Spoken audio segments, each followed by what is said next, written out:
Good evening, ladies and gentlemen. Welcome to Lords of the Night. With me, as always, your Lord of Punishment. Say hi, Scribe. Hi, Scribe. And your Lord of Pennies is here as well. Say hello, Satsu. What up, though? I am your Lord of Pain, the Ranting Monkey, and it is it's hump day. I hope you guys went out there and humped, because that's what you're supposed to do on hump day, as I understand it. That's what it means, right? I didn't. Me neither.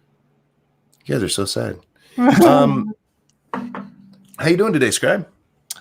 All things considered, it was a pretty good day. It was relatively laid back, no stress at work for a month-end week, which is usually kind of rare. And yeah, nothing too exciting going on. And Satsu, how you doing? Same deal. Pretty good day. Nothing crazy to report. And hello to all the Sinatras out there. I hope you guys are doing well as well. I had a good day. I slept most of it, and actually slept, so I can never complain when that happens. Yeah.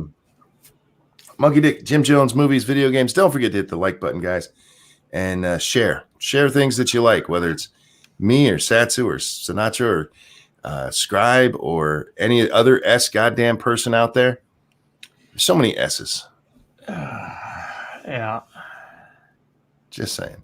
But yeah, share, because YouTube is not as fond of sharing as you guys seem to be. Yeah, they missed that day in kindergarten. Yeah, they're not good sharers. Unless it's money that they're sharing with the Young Turks. I want Young Turks money. Oh, how much of the Young You Turks too. getting? I do news stuff too. Give me YouTube money. We do the same thing the Young Turks do every night. No, we don't lie. They read the news. Well, I mean, mechanically speaking, they read the news, they discuss it. Right? Yep. We do it better, but mechanically, Yes. we're no different than them, and we're better. So really, we should be getting like our own studio and all the press. And I don't even want all that. I want like the 600,000 they reportedly gave to him. Why did YouTube give them $600,000? It's part of a news thing they're doing. We're news like Young Turks. I'm just telling you. Can we apply for that somewhere? Like put in a proposal or something? Yeah, it's between Susan's legs, and you got to lick in just the right spot to get the application. Well, Pincalo, thank you so much. Who says 48 days to tax deadline? Get those crowbars ready. And before the stream, over on the Streamlabs, James Colley, thank you for being the second best monkey on the interwebs. Lady Monkey is the first. That's fair. no. Yeah, I still got to do my taxes. I think all the things I need are in now. So, but anyway, news.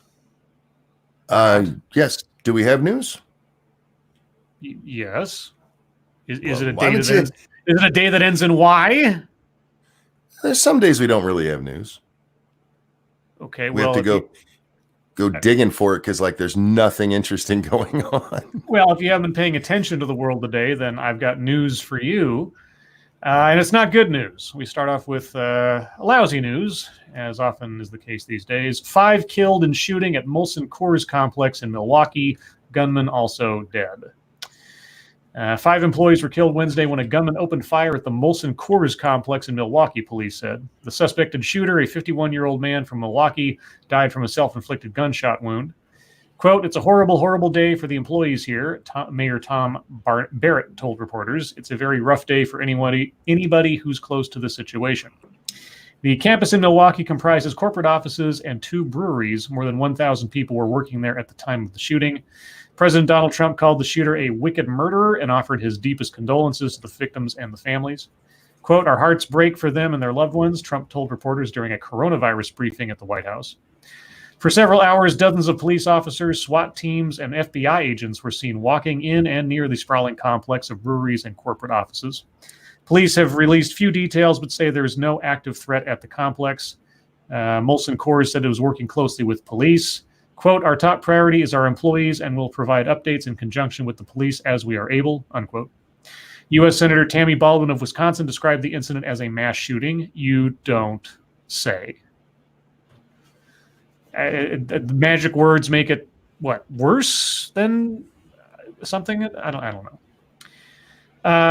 Not much else to say. I'm, in the absence of any more information, I'm guessing disgruntled employee or something, but who knows? Yeah, there's a report out that said, he'd been fired earlier that day. Well, not that the motivation means anything in the long run, and especially now that he's dead, but it's just another one of those, what the fuck? Well, as long as he was white, it's white supremacy. So yeah, you're right. It doesn't matter. No, that's one thing we don't know. They haven't given out the name yet or the identity of the person, so far as I know. But either way, whatever. So yeah, we go from let's see, that's death. Let's go on to pestilence. Might as well, right? Sure.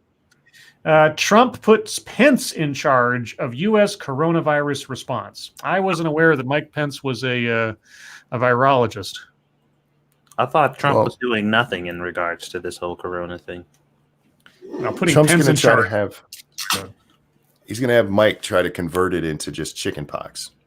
I was about to say, putting Pence in charge might be the equivalent of doing nothing. President Donald Trump on Wednesday placed Vice President Mike Pence in charge of the U.S. government response to the novel coronavirus amid growing criticism of the White House's handling of the outbreak. At a wide-ranging White House news conference, the president defended the White House's response, stressing the administration's ongoing efforts and resources devoted to combat the virus. Quote, "Because of all we've done, the risk to the American people remains very low," Trump said. Trump also did not close the door to Senate Democrats' call for over $8 billion in emergency funding for anti-coronavirus efforts.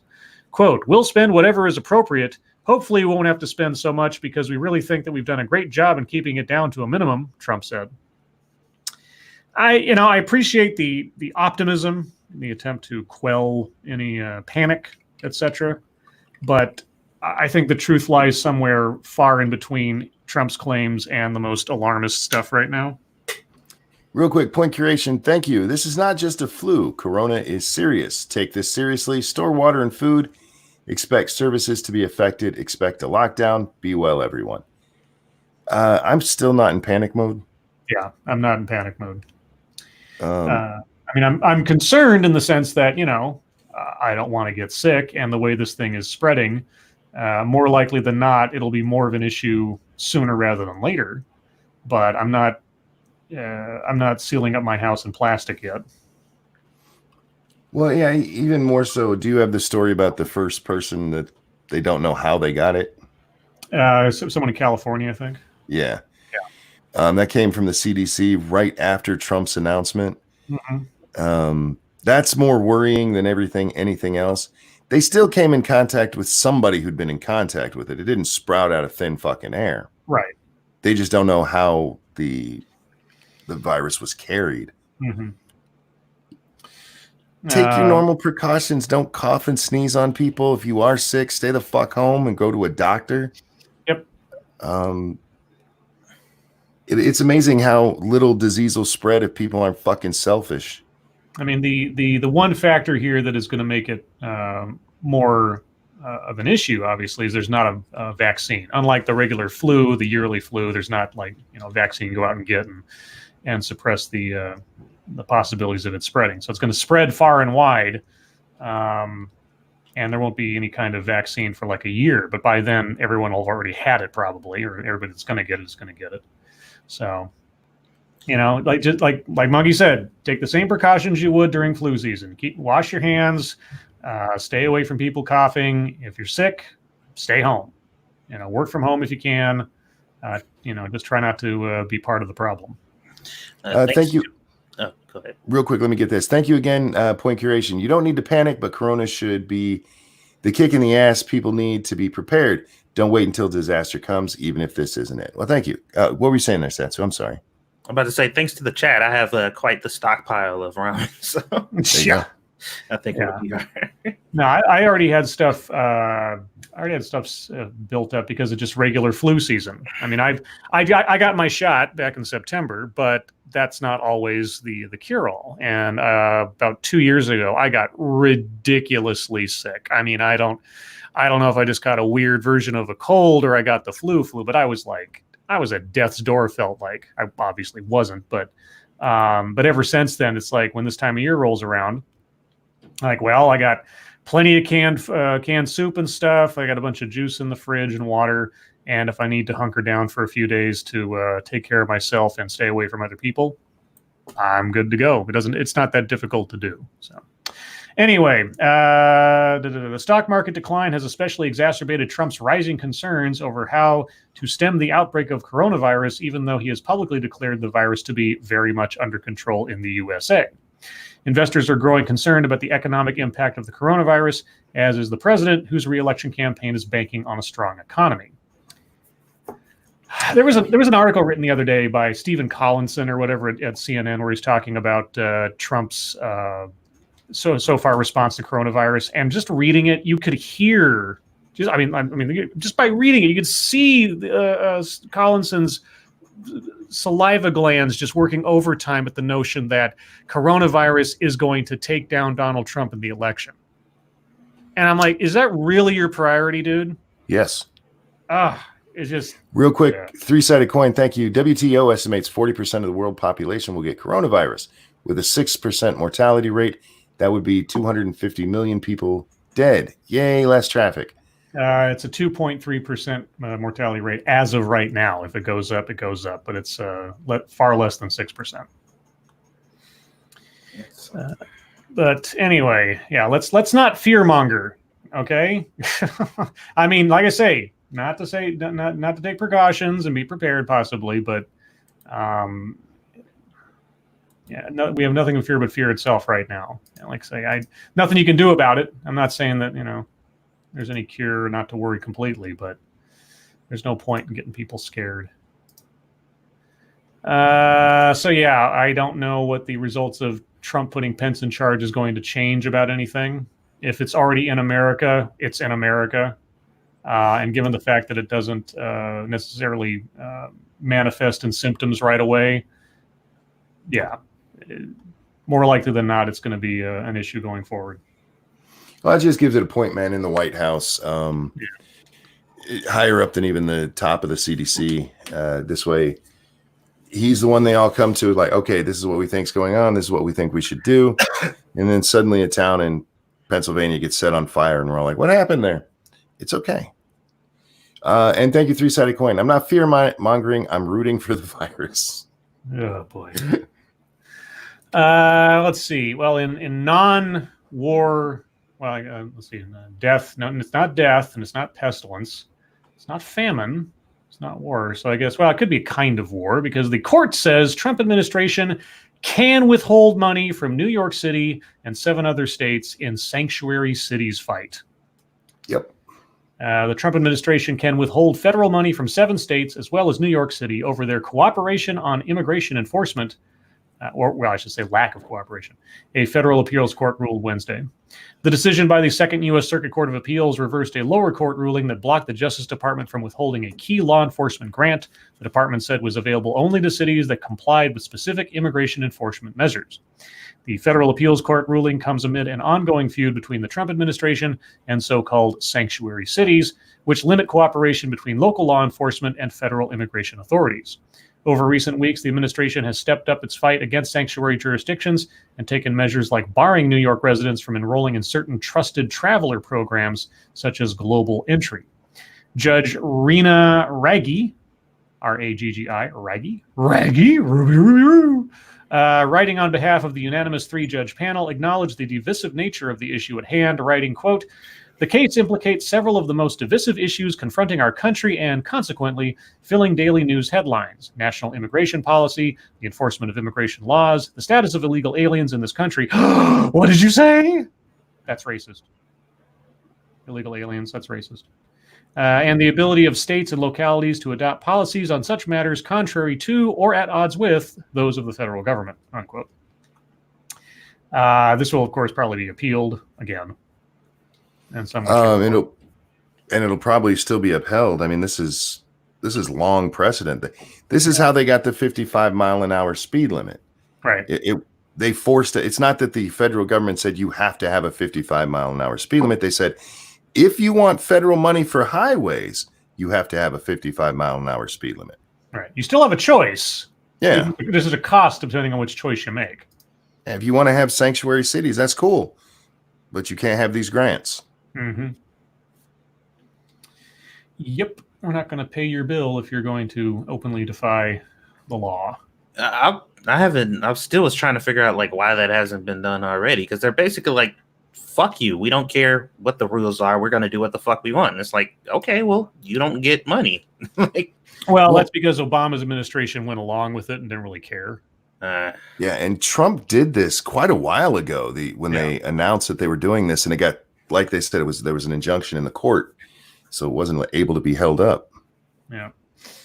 It's so funny. Like, I can hear the narratives now. Like, if he's go ahead and does it, it's like, all right, withholding money from all these places. They're gonna like, see, Trump is killing these people. He won't let us illegally harbor them here, and won't pay for them to be here, even though they shouldn't be.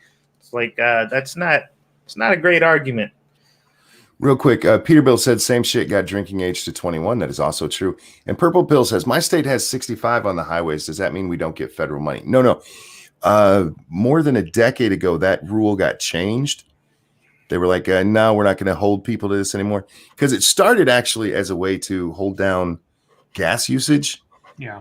55 is supposed to be the ideal speed for gas consumption. And then they changed it to no, it's a safety thing after the gas shortage was over. And then eventually people were like, fuck this. And the feds let up on that. So no, it's not a rule anymore. It's just how they got it in the first place. Yeah. Some states decided to keep it just for the sake of, why roll it back? Everybody's used to it. And some states was like, oh yeah, sure. We'll open up the speed limits to 65 or 70, whatever. Let's see. Well, the last quote unquote story I've got, I mean, I guess I already knew this because I've been told this for the last 4 years, but our favorite friend at CNN, Chris Cillizza, he wants us to know that Black Americans really, really don't like Donald Trump. So in case you weren't aware, guys, on Wednesday, President Donald Trump's re-election campaign announced that it was opening 15 field offices in cities with large African-American populations, part of the incumbent's broader attempt to court Black voters this November. Also on Wednesday, the Public Religion Research Institute, never heard of it, released a massive summary of its 2019 polling data that contained a clear message for Trump's courtship of Black voters. Good luck with that. The Public Religion Research Institute. Okay. I mean, okay, so a research institute focused on religion I've never heard of before released one summary of its thing, and that's what they're okay. Quote, Black Americans are remarkably unified in their opposition to Trump, reads a memo breaking down the PRRI data. More than 3 in 4 African Americans held a mostly or very unfavorable view of Trump in 2019, with a whopping 56% of those saying they view the president very unfavorably. I would like to know the mechanics of this particular survey. We asked 5 Black people. Yeah, he's like, what? Let's see, they have a link. Let's see if they actually say. It might take a minute, so I'll keep going. The lowest. Okay, I'm reading it as Chris has written it, as always. The lowest lowest exclamation point the president's unfavorable rating got in the PRI polling was 72% in August. The highest unfavorable score, how about 83% in December? Interestingly, the PRRI poll showed that while a majority, 55%, of African Americans identified as Democrats, another 31% said they were independents and 10% as Republicans. Almost 9 in 10 Black Democrats view Trump unfavorably, while 3 in 4 Black independents say the same. Trump's unfavorable rating among Black Republicans is, perhaps not surprisingly, low at 36%. Now, it's possible that even with those dismal numbers, Trump might improve on his showing among Black voters from 2016 to 2020. Okay, Chris, do you believe the summary or are you hedging again? Of course you're hedging again because you don't know. You don't know, and you're so scared of making any kind of call. And I don't dish you for that because you screwed up so royally in 2016. And honestly, anybody that says a certainty on these things is setting themselves up for failure. But at the same time, if you're going to go to the trouble of making a declarative statement in your headline that African Americans really, really don't like Donald Trump, don't hedge. Say something like, news survey says this, rather than you making the statement on your blog with your name on it. Well, what were I'm curious to know what the numbers were in the 2016 election. In the 2016, I couldn't tell you, but I got the numbers for the summary they're talking about. Okay. Let's see. In a series of surveys conducted weekly from late March through December, totaling more than 40,000 interviews, Trump's overall favorability rating ranged between 46% and 33%. Well, that's 40,000 interviews, but were those conducted with the same people over and over again? Why didn't you say the number of people you actually polled? That's very bizarre. I'm trying to see if they even mentioned the numbers in here. Well, it might be in here we're in the fine print somewhere because this is a long summary. But I would like to know the details. But they don't say. They say ratios and they give percentages and maybe it's in there somewhere. I don't know. But anyway, what is Chris's summation of this? The point: small gains could be a big deal for Trump and the black community, but these PRRI numbers make clear how hard those gains will be for him this November. Well, like Satsu said, what were his numbers in 2016? Yeah. Well, I just looked that up. The best one I can find shows about 6% support among blacks. Okay, and he still won the presidency. Yeah. So if he's getting 30% are liking him, that's a huge increase. Yeah, that sounds significantly better than that. Well, but then again, No, he's not getting 30%. The unfavorable rating among black Republicans is at 36%. That's just the unfavorable rating. Black Republicans. Black Republicans, yeah. So okay. Of the black Republicans they interviewed, only 36% have an unfavorable rating of him. So that doesn't mean that there's 36% of the black vote. Yeah.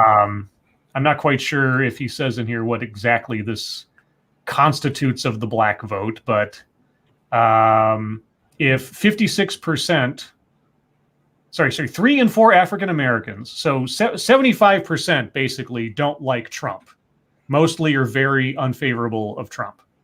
So then you got 25% who are not totally hating of him. So I don't know what this means, Chris. I mean, you didn't say anything about how critical is the black vote to Trump's success in 2020 as compared to 2016? That's really the only question, because otherwise, whether or not people like him on one demographic or another doesn't necessarily matter. Yeah, it does matter. Did it before? Uh-oh. Hi, baby.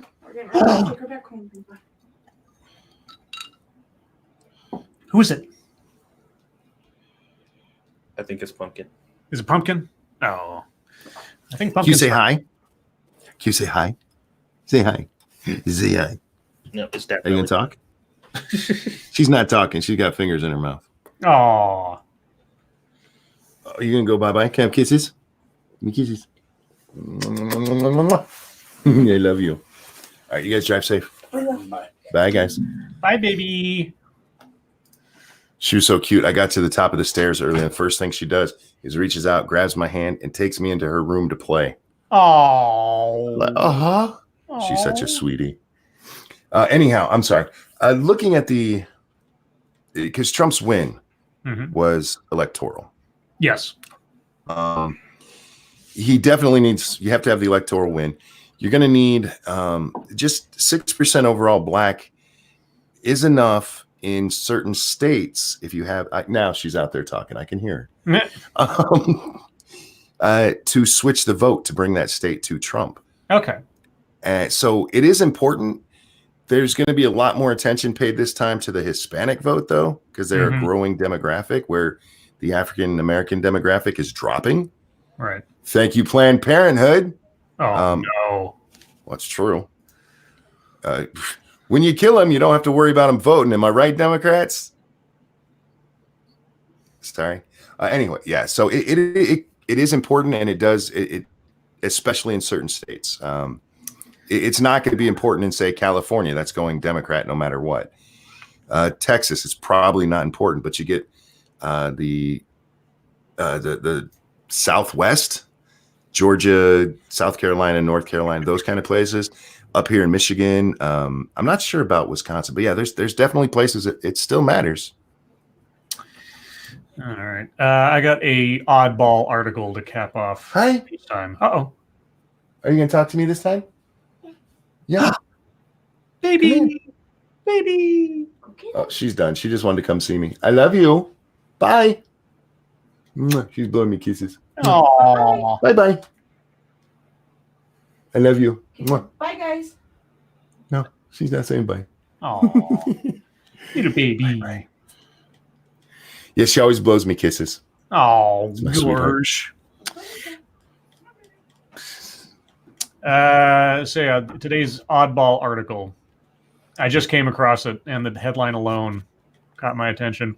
Why it's hard, but not You hear her impossible. knocking? No. That was the cutest little knock ever in my life. Oh my gosh. I love you. Come here. She's like, no, I'm not going over there. Can you tell Grandpa bounce, bounce? Okay. I understand why we're talking about it. There's What? if Hillary would have got the black vote in several spots, especially here in Michigan. Yeah. She's knocking on my door again. She's so cute. She would have won. There's a lot of places if she just nudged that black vote a little bit more, and 6% might not sound like enough or a lot, but when it comes to a demographic that's only 12%, and I forget what the voting percentage is for blacks in America, but it's like losing a little bit of the old people vote. You lose just a little bit of the old people vote, and it changes a whole fucking election. Monkey didn't hear me starting a new article, did he? Oh no, I didn't. I'm sorry. I was talking to the baby. Okay. Well, I didn't know. I thought you had your headphones in still. No, what was it? What was the new article? Let's see. Why it's hard but not impossible to make a board game about climate change. Why would you want to?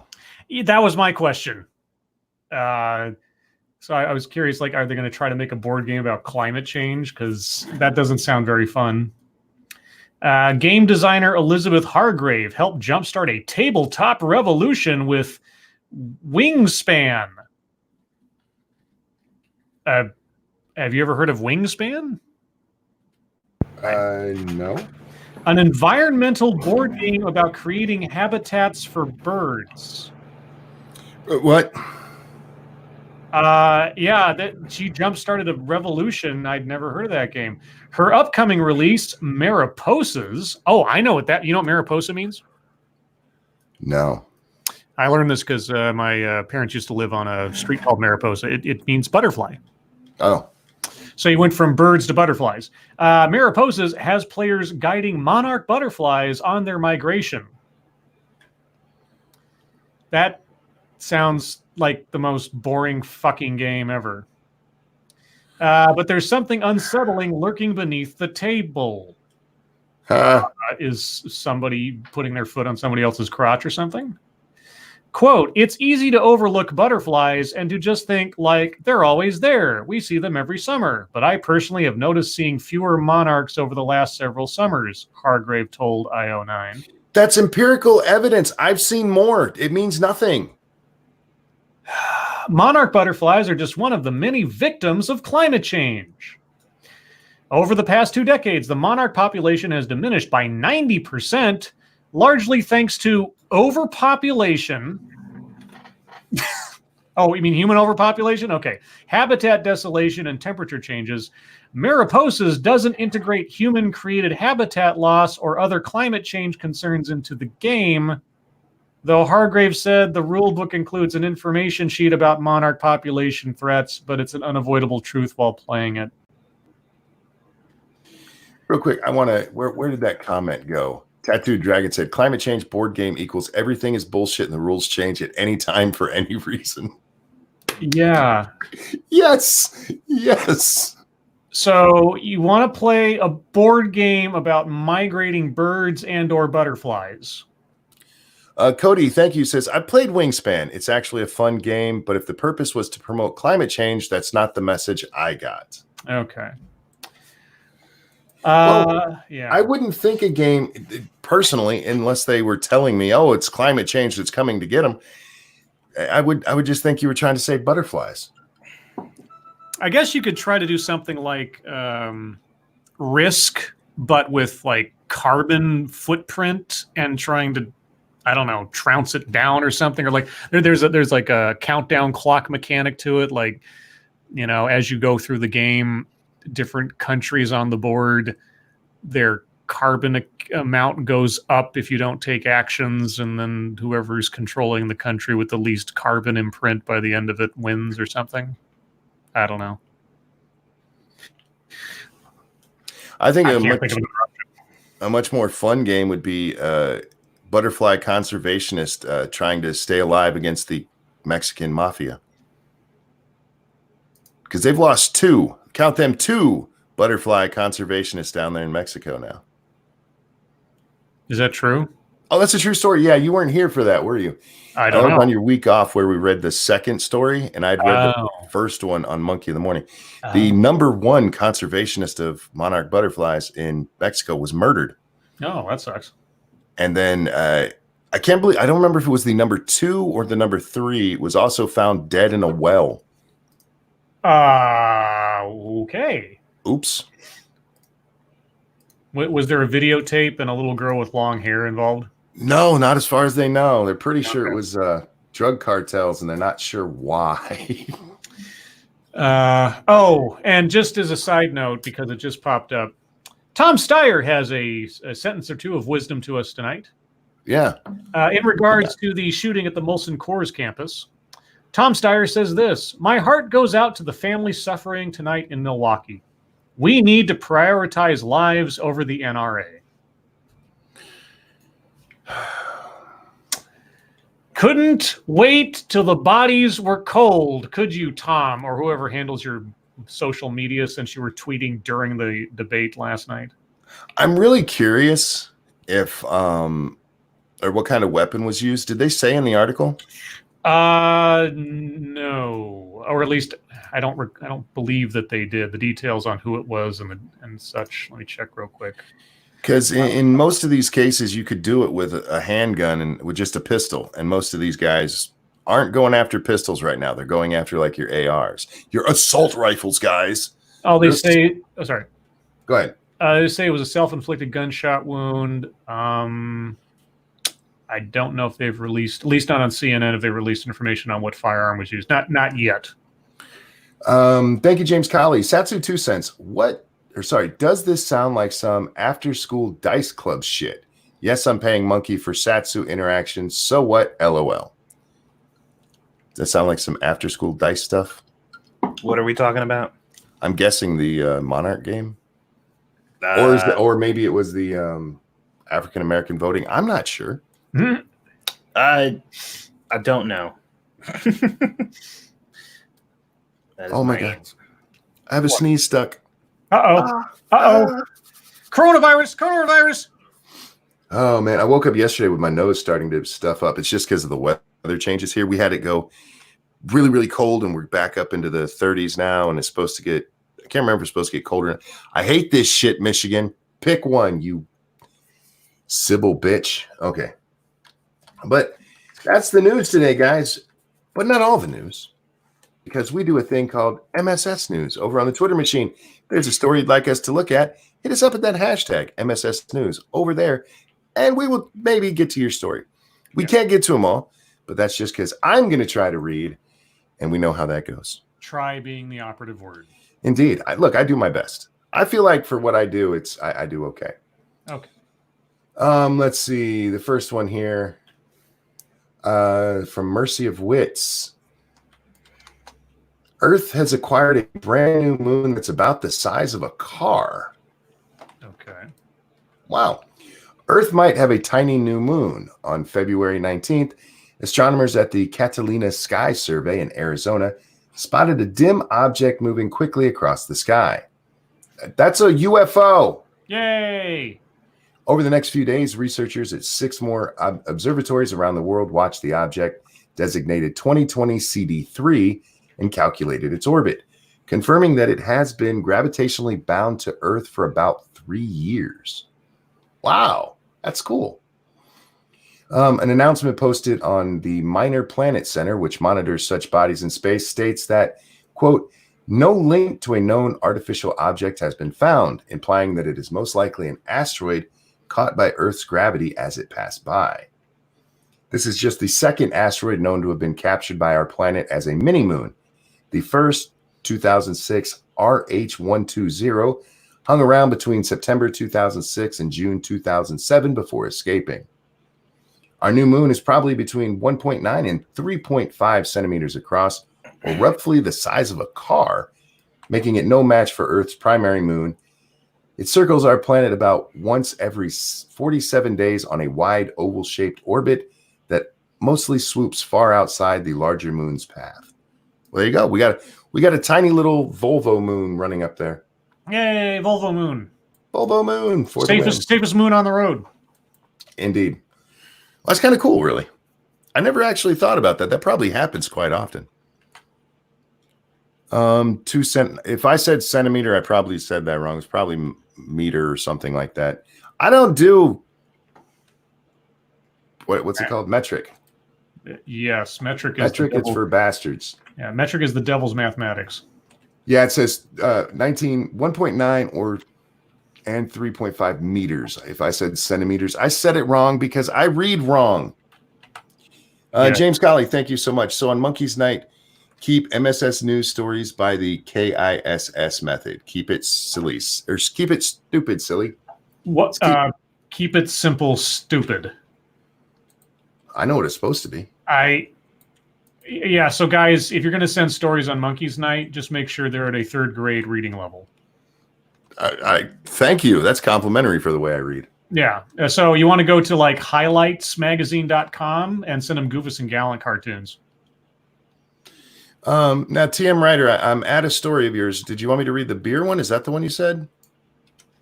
Right. And thank you, Non-Vitae Rex. Those names suck. Lords, what would you name those mini moons? Oh. What's the name they gave the one? Sorry, I missed it. They're based on the years like 2020, and then they give it like okay. I think it was CD3.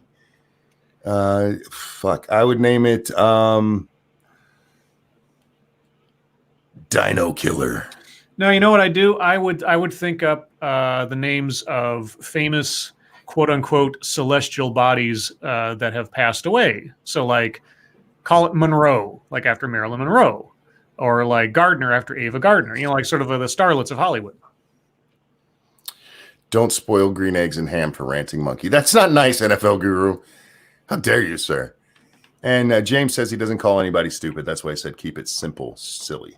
Oh, fair enough. Okay. Fair enough. That's nice of you, I guess. That's actually a pretty good policy. I call people stupid all the time. That's just because I'm a jackass. Yes, the beer one. Okay. This is from TM Ryder. She didn't drink, but her urine was full of alcohol. Turns out her bladder was its own brewery. Oh, yeah, I read that. I saw that. Doctors tried to treat a woman looking for a liver transplant for addiction after results showed her urine was full of alcohol. The problem, she denied ever drinking a drop. Medical professionals at the University of Pittsburgh School of Medicine discovered that the 61-year-old woman wasn't trying to hide an alcohol use disorder, but had a rare medical condition called autobrewery syndrome, or ABS. In a case study published in the peer-reviewed Annal of Internal Medicine, doctors said yeast in her bladder fermented sugar to produce ethanol because of poorly controlled diabetes. Oh, dude, maybe one day I'll have that. Yay, make your own beer in your tummy. That's right. And I don't have to taste it. I just get drunk. They proposed calling the phenomenon urinary autobrewery syndrome or bladder fermentation syndrome. The study's authors made the distinction from traditional autobrewery syndrome, also known as gut fermentation syndrome, because the patients with this medical condition produce alcohol in their gastrointestinal system. Patients with traditional ABS usually have alcohol in their blood or present symptoms of intoxication. However, this woman didn't present any of these symptoms since her bladder produced it. Oh, she doesn't even get the drunkenness off it. That sucks. Yeah. Well, that means she has to drink her own pee then. Yeah, if she wants to get drunk off of it. Yeah, she'll never go to the bar again. I'm sure there's a subset of weirdos she could have sold that to for some crazy money. Oh, No man. doubt. You know, if bath water is going to get you something, grandma's fermented pee, I'm sure there's a market out there somewhere. Think of those golden showers. Ah! You get your kink on and drunk. Yeah, you call it grandma's golden reserve. There you go. Nice. Well done. Oh my God, dude. I just came up with a Florida story off of this in my own head just now. What's that? Like, lady accused of raping some dude because during pee play, he drunk it and got intoxicated. So they assumed she took advantage of him. Oh, God. She Cosby'd him without knowing. She didn't know. She kept wondering why all of her... Why they kept passing out. Yeah. Yeah. Let's see. Excuse me. I'm so sorry. This one comes from Sean Uli. It says, come on, pop up. This is an archived article from, just a couple of days ago, from February 22nd.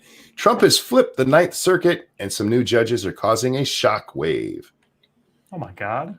When President Trump ticks off his accomplishments since taking office, he frequently mentions his aggressive makeover of key sectors of the federal judiciary. The Circuit Court of Appeals, where he has appointed 51 judges to a lifetime in 3 years. In few places has the effect been felt more powerfully than in sprawling Ninth Circuit, which covers California and 8 other states. Because of Trump's success in filling vacancies, the San Francisco-based circuit, long dominated by Democratic appointees, has suddenly shifted to the right, with an even more pronounced tilt expected in the years ahead. Okay, he may have appointed these judges, but I still haven't seen the Ninth Circuit be very. I guess we'll see it in the future. Trump has now named 10 judges to the Ninth Circuit, more than 1/3 of its active judges, compared with 7 appointed by President Obama over 8 years.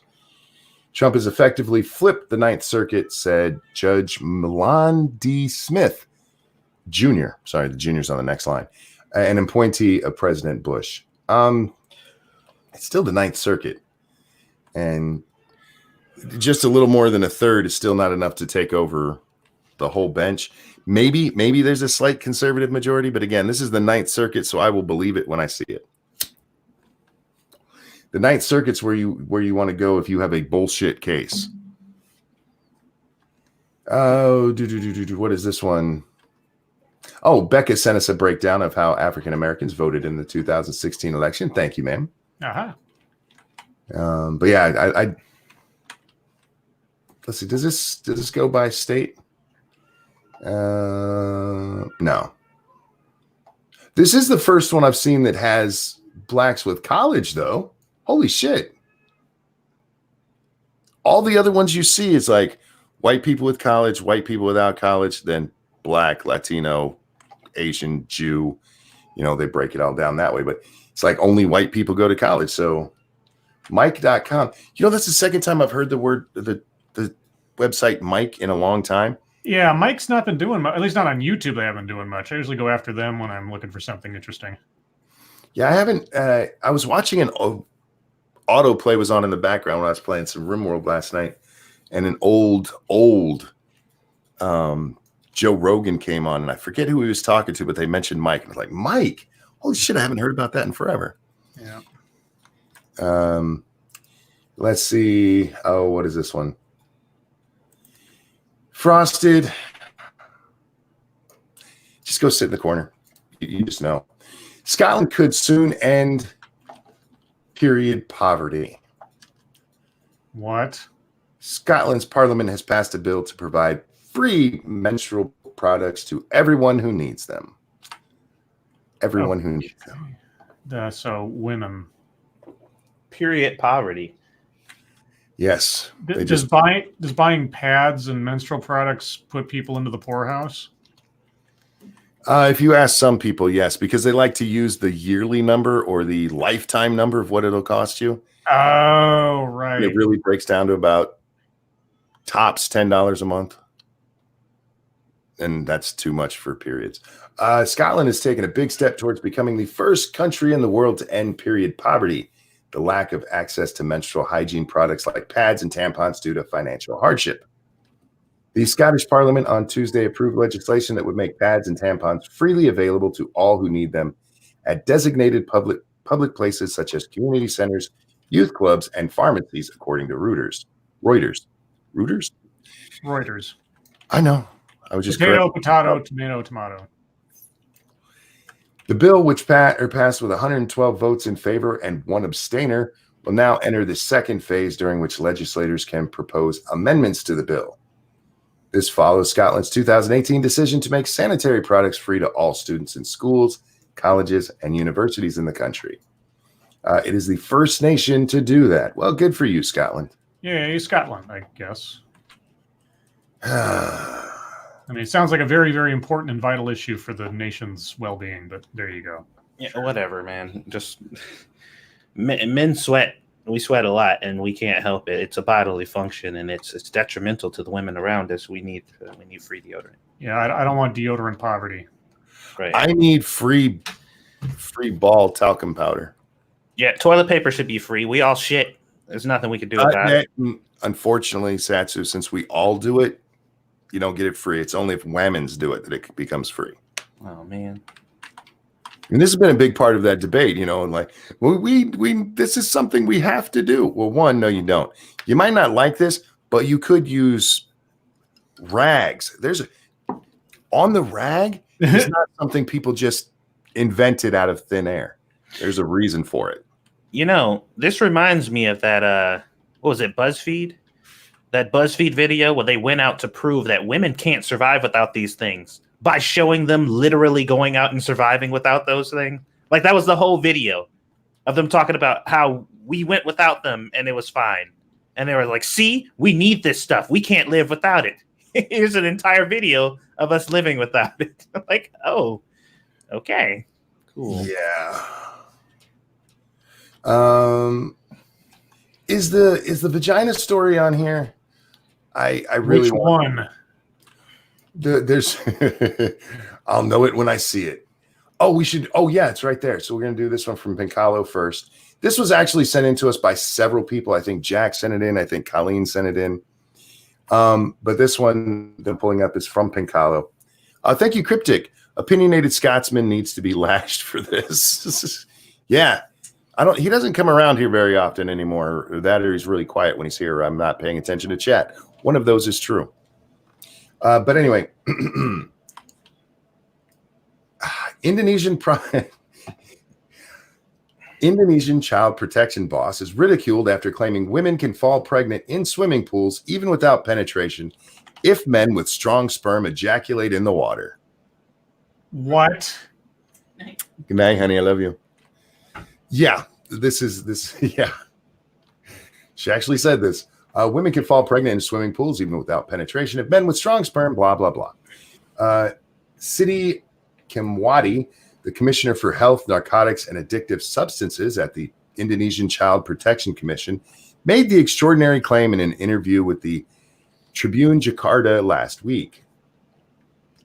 Miss Hikwati, whose surname translates to wisdom, has apologized for her comments, saying they were made in a personal capacity after she faced backlash on social media. Now, that's the part that I've had problems with this story, that she made these in a personal capacity. Like, I'm wondering if she tried to convince her husband or something that she got pregnant from swimming pool water.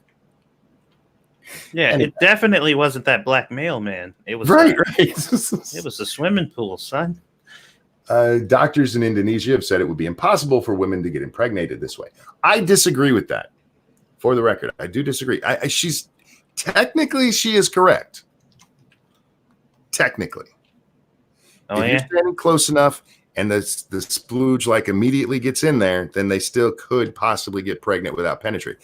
If you ejaculated right next to the vaginal canal without ever going in, and it went straight up, it could technically still get pregnant. The chances of it happening in an actual swimming pool just because some dude ejaculated on the other end of it are slim to none if there's any like chlorine in the water. Right. I'm about to say, I'd love to see the results of those chlorine-laced fucking sperms. How that baby's gonna come. Not all pools have sperm. Not all pools have sperm in them. Damn it! You ain't doing it right. Right. You ain't swimming right, son.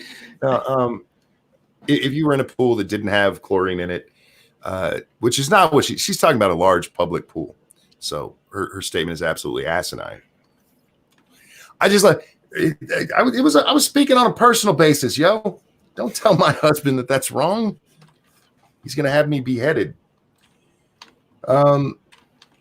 Where there's an especially strong type of male sperm that may cause pregnancy in a swimming pool, she said.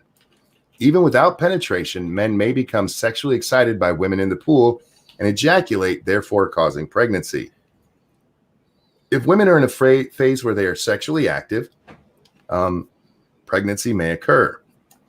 And then she says this, and this is a quote: "No one knows for sure how men react to the sight of women in a swimming pool. Depends on what they're wearing and what their body shape is. Apparently, we all just get boners and start ejaculating all over the place." Yay! Oh, wait. When I read the story this morning, I'm like, what the fuck is she talking about? And who's beating off in the swimming pool? Stop it. That's disgusting. Gross. I better not come out from under the water and suddenly have splooge on my forehead. We're going to fight. Wait, the sperm made it through her clothing too. Yeah, nuts. That's another thing. The woman in the case that I was talking about, she'd have to be naked. You'd have to be like right outside and it could go up in there. But the way she describes it, no, that's impossible. Now, here's the story. Here's the story of a weird trans. Okay, this comes from Sukum. Doctor suspended for removing transgender man's vagina without consent. Okay. How do you A muff snatcher? Yes, Oh my a true God. muff snatcher. Holy shit. Now, I have questions about this story, and we'll get to them in a moment. 2 doctors had their licenses suspended after removing a transgender man's vagina in London without his consent, according to a report. Dr. Marco Capis and Dr. something I can't say, Garafa, were found guilty in connection to the irreversible procedure on a transgender man who didn't discover until a week after his October 2016 surgery that his vagina was removed. Okay. Thank you, Cryptic. Indonesia is the world's largest Muslim country. Indeed, yeah. Yeah. Did you have a question there, Satsu? I have several, but continue. Oh, yeah. The patient, who wasn't identified, said that he went in for 2 other procedures in his gender assignment process, a hysterectomy and a word I can't say that's an operation that gave him a penis. But he claims he never consented to the 3rd procedure, a vagisectomy, that he received at Highgate Private Hospital. Capis is accused of altering a form to say that the patient had given his consent, while Garafa performed the procedure without checking that the man wanted the operation, the court heard. Yeah. Both doctors were found guilty on misconduct charges. Capis had his license suspended for a year, and Garafa was handed a 5-month suspended. It just says suspended. I'm assuming sentence or anyway. So James Colley, thank you so much. So loose twat plus perverted sperm equals baby. Still don't math right. Indeed. Remember, it's super strong sperm in a swimming pool. Remember sperm, strong swimmers? Haha. See what happened there? I'm not real sure why a transgender man who's having bottom surgery needed to keep his vagina. I'm not sure why they would want to, and I'm not sure how they explained that they were going to do this kind of surgery without using the vaginal tissue to build the penis, because they use those super sensitive skin to, help make the wiener. Yeah, okay. But I'm still not sure why they would need a vagina and a penis. Because at that point, aren't they a hermaphrodite? I don't know. They are whatever they want. They say they are, Monkey, I guess. That's transitioning into a hermaphrodite. I don't know anymore. A place to Nobody keep truly knows. See, the problem I'm having is that whenever you say bottom surgery, unfortunately, I watched that Mr. Medicare video where he actually shows the medical footage of the procedures. And it's probably one of the most disturbing things I chose to ever watch willingly. So those images are in my head whenever the subject comes. I'm like, Arr. Yeah, I've never seen it, so I just know what I've read about it and stuff. And Yeah. I thought that's what they did. They used the very sensitive parts of the vaginal lining to make the sensitive parts of the penis. Frank, thank you. Trying to be non-binary? Maybe. To me, that's transitioning into a hermaphrodite. And I know we're not supposed to say hermaphrodite because there's parts of the intersectional community where you're not supposed to say hermaphrodite. That's what it is. It is a medical fucking term. Stop it. And Cryptic, thank you. Maybe he wants to keep his pocket pussy. Now, I will say this. If the guy didn't actually sign the papers to have this done, then no, it should have been done to him. Yeah, no shit. I am curious why they only got suspended licenses for this instead of absolutely losing their license. Right. Or, going to prison for assault and battery, because that's usually what it is over here if somebody performs unnecessary surgery on somebody. It's battery. So I'm very curious about that as well. But I still want to know what they were wanting to keep it for. And I'm very curious, did they sew it up?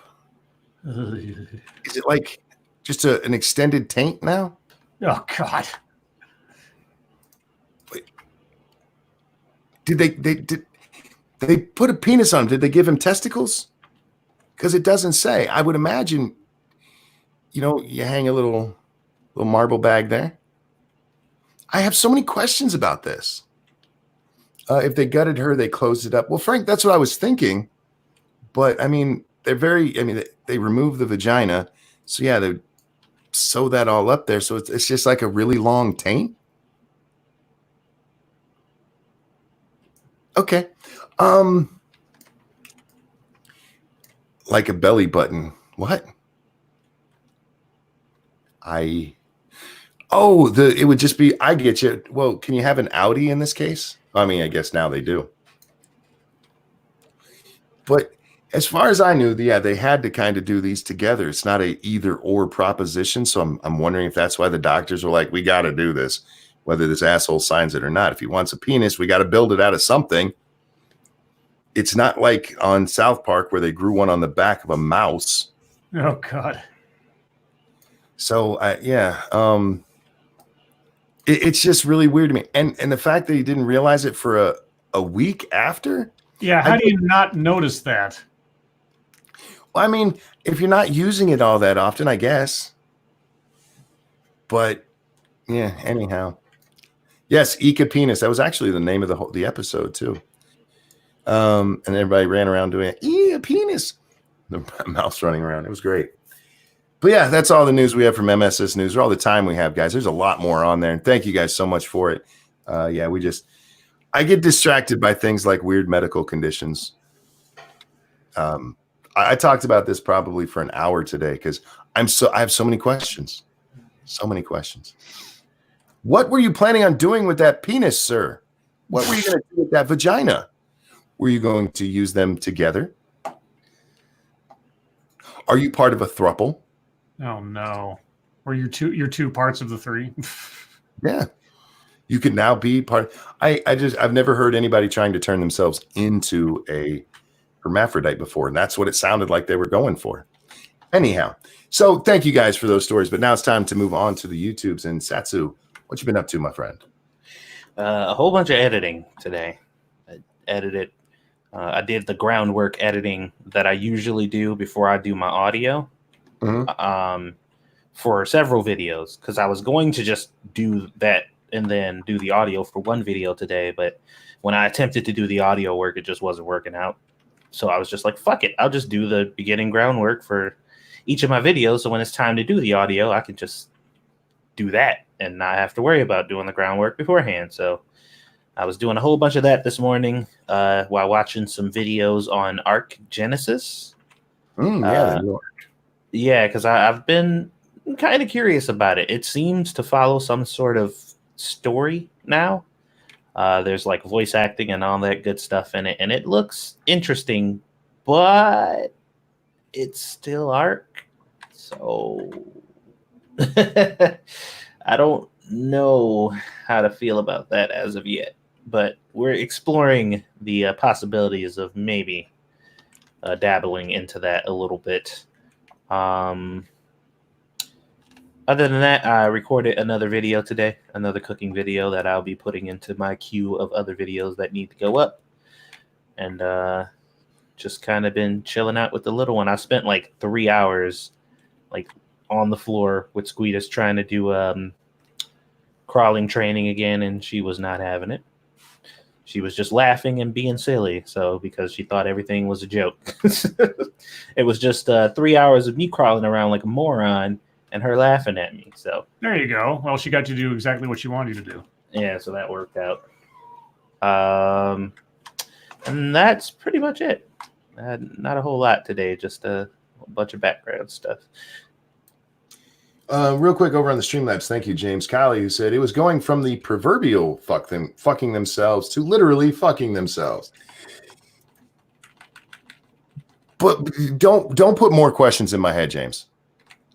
Because when you get a boner, it goes up. Can you bend it back that way? I feel like that would hurt. Anyhow, yeah, I already have Arc Genesis. I picked it up with my Christmas money, and it's just been sitting there until it went live today, right? Yeah. Yeah. So as for crawling, dude, 2 of my children never crawled.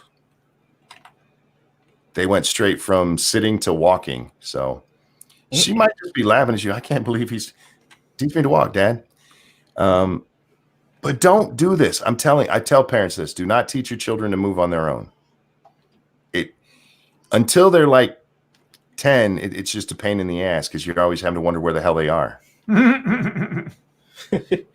Well, I mean, trust me here. Like I told y'all before, the fact that she can't crawl does not mean she ain't mobile. She will get where she's trying to go. It'll just take significantly longer and a whole bunch of rolling around and shit. But if there's something somewhere, she'll get to it. It'll just take her like 10 minutes. Yep, because you used to cheer her on when she was trying to roll. Roll places. Stop it now. Just put a brick on her. Tie her to a brick. Just put a brick up under. Like, yeah, you ain't going nowhere. Exactly. Scribbles, what you been up to, man?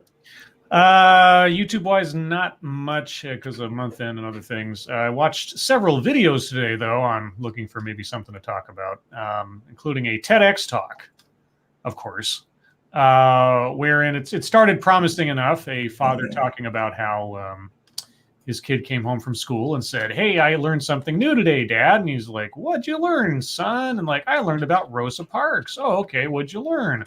"Well, I learned that she was an old lady and she got on the bus and her feet were tired and she didn't want to get off the bus." And the dad's like, "Well, son, I'm a professor of African American history and I know that's not true. Your white teacher is telling you lies." And so and then he's like, "And now I have to agonize over going to my son's white teacher and trying to correct her."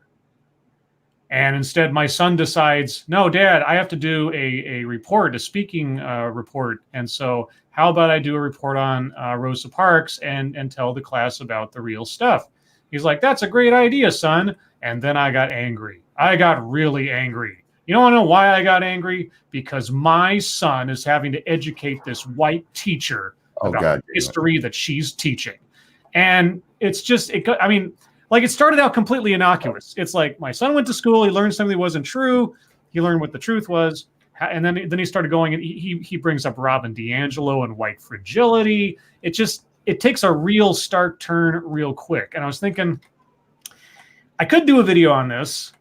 It might be better if I did maybe a live stream, because it takes a while to get there. And if I did a video, I'd have to like sort of cut things for time. I don't know, because I listened about the first like 5 minutes of it when he got to the turning point where he suddenly goes completely batshit, and we find out that he's a member of the Black Panthers and all this other stuff. And I was like, maybe this is live stream material. I watched an introductory video from a company called Diversity Expression or something, and they're a brand new consulting firm to help businesses with their diversity initiative programs. And I watched a lot of stuff, and I kind of had my mind melted by it. I don't know if I'll make a video out of any of it right now. What I've been spending more time doing, honestly, is working on my writing project, just my fiction story, which I'm really enjoying. And so I'm having fun with that. So I'm probably still going to do that. As far as videos, nothing's jumped out at me otherwise yet. So we'll see what the weekend brings. I'm curious about the Rosa Parks thing. What did he have a problem with? So his exception to the facts that his son brought home, that she was elderly, that she was not getting up from her seat on the bus because she had worked all day and her feet were tired. He says, and that's her story. Now, admittedly, Scribe does not know the historical truth. I haven't done a lot of study of Rosa Parks, but according to the speaker, he says she wasn't an elderly lady. She was like 41 at the time. I'm like, okay. And she wasn't tired and worked all day. She had done like her 6-hour shift at her job. I'm like, okay. And it wasn't that her feet were tired. She was tired of the oppression, And but he also said, and the one point that I thought, okay, maybe this is not a complete snow job here. He said that one thing his son came home with was that she was a proponent of pacifism or of nonviolent resistance. And he was like, and that's not actually true. Her grandfather was a militant individual, and she too wasn't a pacifist until later on in her life. And I'm like, okay, well, I mean, all right, so the teacher got it wrong. But of course, his interpretation of it is that these aren't, let's say, inaccurate but innocuous misunderstandings. They are examples of racist rhetoric coming out of the teacher, that her intention in saying these untruths was to, I don't know, poison the image of Black people. I haven't gotten that far in the TEDx talk yet, so I don't know. Yeah, I mean, go ahead. I went to an all-Black school, and that's basically the story we got. Like, you know, the whole situation. And we didn't even know the finer details, like the fact that she had just gotten off work or whatever, or she apparently wasn't a pacifist at first, but it's not like none of that shit was. It was like, here's the situation. Somebody wanted her to get up. She said no. She went to jail. That was basically it. Yeah, I go by her telling of it, which she's the one who, because we grew up learning, she was actually doing this as a challenge, and it came out late. No, by her own words, she was just tired and didn't want to get up. Right. Her feet fucking hurt, and she wasn't dealing with that shit anymore. So it's a little bit of both. Well, this guy's interpretation of things is that her actions were intentional and deliberate and noble, and she wasn't making excuses. She was openly and actively and she did it specifically to defy the law and the customs of the time, and the information his son was given was making, I don't know, too simplistic of it, or not giving her credit for her bravery or whatever. I'm not quite sure what exactly. I mean, whether the son was right and the dad was wrong, or vice versa, or a little bit of both. His jump to the teacher did it because she's racist was the part that kind of got me going, like, okay, okay, you had an argument there, I guess, for a second. For a second, it sounded reasonable. Like, okay, the history we're taught in school is not necessarily accurate, and when we Which is fair. That's a fair point. To then extend that into an ideology or a motivation on the part of a teacher, when those are, as far as I understand it, if they are misunderstandings, they are common misunderstandings and not, as far as I know, ideologically based misunderstandings. So anyway, like I said, I got about 3 or 4 minutes into the thing before he took a really sharp turn into making assessments of other people. And so, yeah, I might do it as a live stream this weekend. I guess I do have one project I'm working on for YouTube. Can't say what it is right now. I'll be working on it specifically on Saturday. I may have it out on Sunday. It depends on timing. But it is directly related to a previous video I put out. I'm being very mysterious specifically, just for the sake of getting people interested. So when the time comes, you'll find it interesting. But yeah, so that's my long-winded YouTube. I'm not really doing anything YouTube right now, but I'm writing a lot. So there you go. I haven't done anything on the Carlos video. I think when we're done here, I'm just going to sit down and finish it. Do it. There's been a lot of stuff that's been distracting lately and made me. Now, these ones, don't quote me on these that I'm going to do them. I'm thinking of going into doing videos about the election and stuff. Like I want to do a Bernie video. I did a video the other day, a live stream with the 60-minute video. Mm-hmm. It is by far my most watched stream in a long, long time. Mm-hmm. It is also my most hated stream in a long, long time.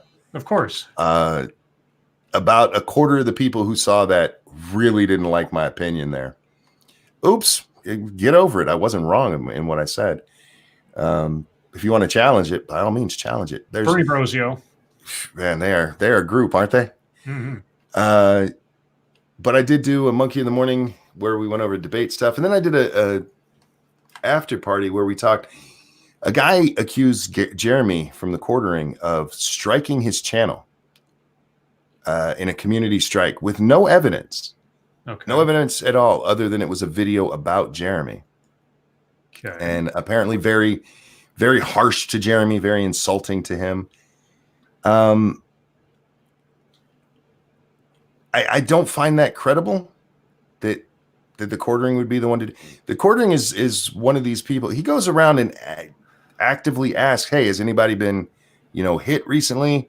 I'm doing a video. If you've been hit, let me know so I can throw it in here so we can try to get YouTube to pay attention and get your channel fixed. Mm-hmm. He's done this all the time. And he's the only person that I can think of that I've had any kind of interactions with online who, when it comes to free speech, even I've gone, maybe you're going too far there. Yeah, I mean, it's not to say that someone can't be a hypocrite, obviously, but sure. You'd need something other than an accusation. And at least in his case, there's plenty of evidence to put doubt into that accusation. Yeah, and I've seen him take a whole bunch of shit online, and the worst I've ever seen him do is like, all right, I'm not talking to you anymore. Yeah. I've never seen him in any capacity go after somebody. Again, I don't know him. Is it possible he did it? Sure. But it's entirely, what's the word I'm looking for here? Improbable. Well, yeah, that's that. But no. Unlikely? No. The word I'm looking for. Out of character? No, you guys are good. That's not what I'm thinking. It's to go out there and throw that accusation around without any proof at all. Disingenuous? Casting aspersions? Dubious. Those are good words as well. I don't know, Monkey. We're going through all of our vocabulary here. I was explaining. You guys could just let me explain. Yeah, but no, now it's I was having contest. fun, though. Now it's a game. I'm sure you won't get the word I'm looking for here. Irresponsible is the word I was actually looking for. What? That's so mundane. Yeah, it's Lame. entirely irresponsible to go out there and make this claim with no proof. God, even Monkey's vocabulary is boring. Wow. Irresponsible. It's irresponsible to call my vocabulary boring. Uh-huh.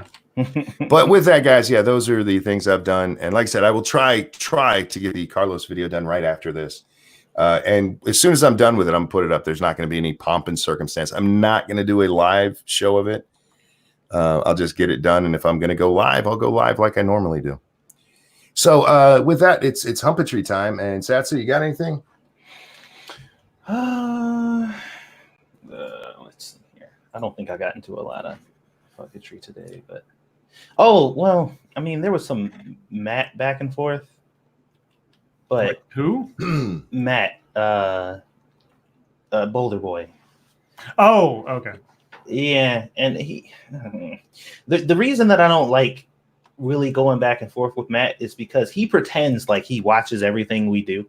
Like he's in on all of our content and everything that we talk about, and he knows what all of our talking points are and why we hold them.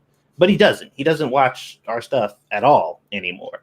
And on the off chance that he does see something that we said on Twitter, he doesn't actually pay attention to it. But he always comes at you like he knows exactly what your intentions are and what you're thinking and why. So I have a hard time just talking to Matt in general because, first of all, he's a disingenuous piece of shit who threw away all of his morals, and now he's on this kind of train where he's just like, yeah, everybody else is just like me. One of those guys was like, I'm a piece of shit, or at least I used to be. So you guys are still too. And it's like, no, it's just you, Matt. You're the one. No, nobody else did what you did. That was you. But he said that Bernie is the only chance we have, and we need to vote for Bernie because he's the one that can beat Trump. And I'm just like, no, like he can't. And the reason that I gave is because he has not mentioned a single time how he was going to work with the Senate or the House to push forward any of the shit that he was going to push through. Yep. That was the reason. Ow, sorry, guys. I just kicked my desk. Oh, fuck. And his response to that reasoning was, well, Satsu's basically just a right-wing shill, so pretty much all right-wing positions he'll agree with. And I'm like, that wasn't a response to my statement, first off. Secondly, that is probably the most false thing you could have ever said. Like, it's not even worth responding to. But I did because I'm an idiot. And You there's said, a little if I was a right-wing shill, I wouldn't be scrambling for food right now because my bank account got fucked with. Right. I'm just like, but it's Matt, you know what I mean? And it's different than responding to Sophane or Jeff or something like that because it's fucking Matt. But anyway. Before you move on for that, I addressed that as well. And I'm going to do something I rarely do. I'm going to read my actual words. Because what Matt had said, this is his tweet. Not backing at Bernie Sanders means 4 more years of Trump. Sorry, but it's true. Moderate Dems need to put on their Pampers and nut up. And I responded, backing Bernie Sanders means 4 more years of Trump. Sorry, but it's true. Bernie bros need to retire the Pampers and adult up. Ooh. Clever. I didn't get a response. Oh. Yeah, he ignored you. Yeah, no. It just seems weird to me that you need to put on your Pampers. That's your response to people you want to vote. You want them to be children? Babies even. Like are they pull-ups because, mommy, wow, I'm a big kid now? Yeah, that seems such a weird place to go. Is it you need to put on your Pampers and be like us? I'm like, did you realize you just said that? But anyway, I'm sorry, Satsu. What else you got? Well, he was just being a general dumbass. But he says, you back right-wing narratives all the time. I've called you out on this many times, but you always move the goalposts instead of owning it. I don't even know what that means. I don't even know what he's referring to when he says move the goalposts. It just sounds like something he thought made sense, so he just said it. Well, in this case, the goalpost is, okay, I mean, we talked about it forever. It's like, no, it doesn't matter whether you're Republican or Democrat. If you propose that you're going to do X and you're going to fund that with new tax or tax increase or whatever else, first component is, does the tax increase by the math actually cover the proposal you're making? B, do you have any kind of pitch on how to pass it through the House and get Congress to approve it, because the president cannot institute new taxes. And I've said it before, you don't have to come up and, I mean, if you're looking for my vote, you don't have to come up to me and say, I know exactly how I'm going to do it because I'm going to do blah, blah, blah, blah. Because I understand the House is fluid in the sense of its temperament, depending on who's in charge and even if it's your own party. But if you don't at least have a pitch to say, this is why conservatives will like it, and this is why liberals will like it, and I'm sure somewhere in the middle we can agree on, a compromise. And that would be enough, because I don't vote for a president necessarily on what they're definitely going to do. I vote for a president on what they say they're going to work towards. Because I understand it's not a light switch proposition, no matter who you're voting for. But if you don't at least give me something I can hang my hat on before I give you my vote, you're not going to get my vote. It should be that simple, but Well, one of the things I said to him is, I also find it very interesting that anytime my opinion leans towards something you believe in, you're never around to see that for some reason. But I'm like, it's almost as if you cherry pick the things I say that go against your narrative and ignore everything else. And he said that was a deflection. How it was a deflection, I'm not really sure. Deflection of what? I don't know, but he said it was a deflection. He said, your audience is right-wing and you play to it. You either don't care, because I guess I'm supposed to care if my audience is right-leaning or not, or you don't want to risk losing money, because I'm super right-wing, and that's how I make all my money on YouTube, by being extra right-wing to make sure I get those righty bucks. You know that your cooking is conservative, Satsu. You know it. Admit it. Nah, it ain't. All right. Okay. Yeah, so I don't know. Like I said, it's Matt. Like, it's fucking take other people's channels down who say mean things about me, Matt. Like, stop it. But I took the bait this time, and I did go back and forth with him way longer than I should have. And he eventually fucked off after I told him that he betrayed everything he believed in, and he wants to believe that everybody's like him.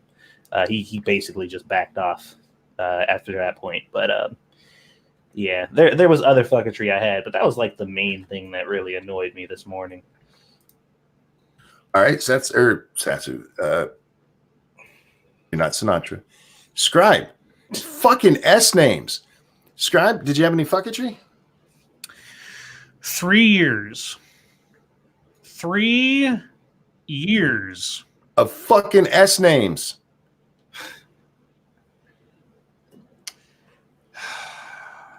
All right. Look, anyway, no. I'm about to say, if it makes you feel better, my mom birthed me, and she still gets my name wrong. My mother has never gotten my name wrong. Shit, my mom called me my brothers and sisters' names all the fucking time. Yeah. Oh yeah.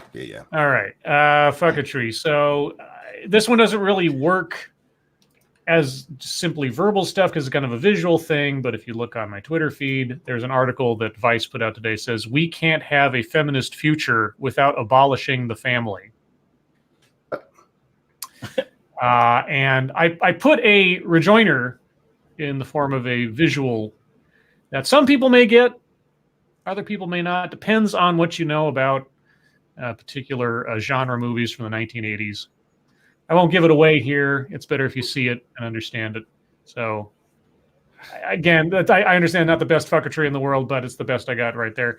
The other one today is kind of a news story, which is hilarious. So, you might remember from just a couple weeks ago, the company Clearview AI, who's been collecting billions of photographs, getting ready to essentially log up a database for facial recognition and to basically identify anybody, anywhere, anytime, and potentially sell this information and these biometrics to private companies or governments. Remember those guys? Oh, yeah. Yeah. Clearview AI has billions of our photos. Its entire client list was just stolen. Oh. They were hacked. They lost their entire internal private client list, which to me sounds a little bit more like hacktivism than inherent like cyber theft, like something that Anonymous would do. They're going to release like who's trying to get all of our faces kind of thing.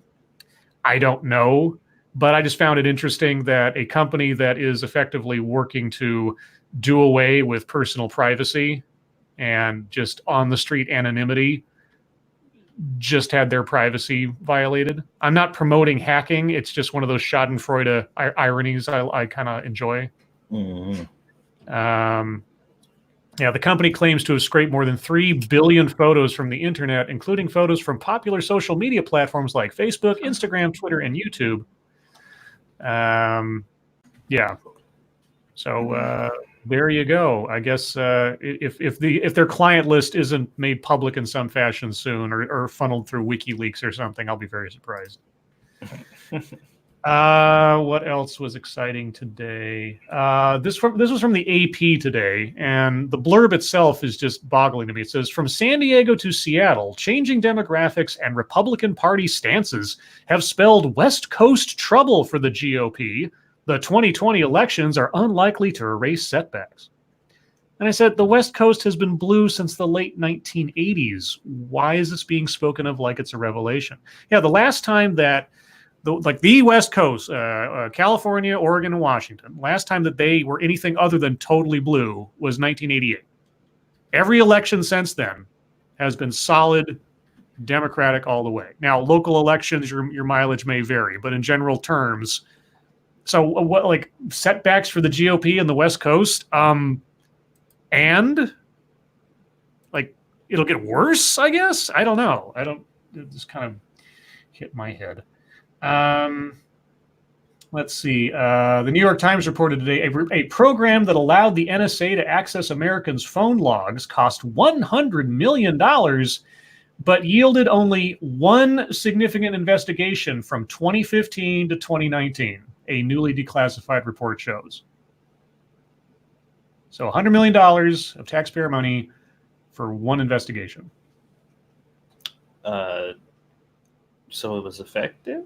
Yeah, I guess, I would say, hey, if that one investigation, I'll be honest, if that one investigation stopped a terrorist attack or stopped somebody from killing somebody else, $100 million well spent, I suppose.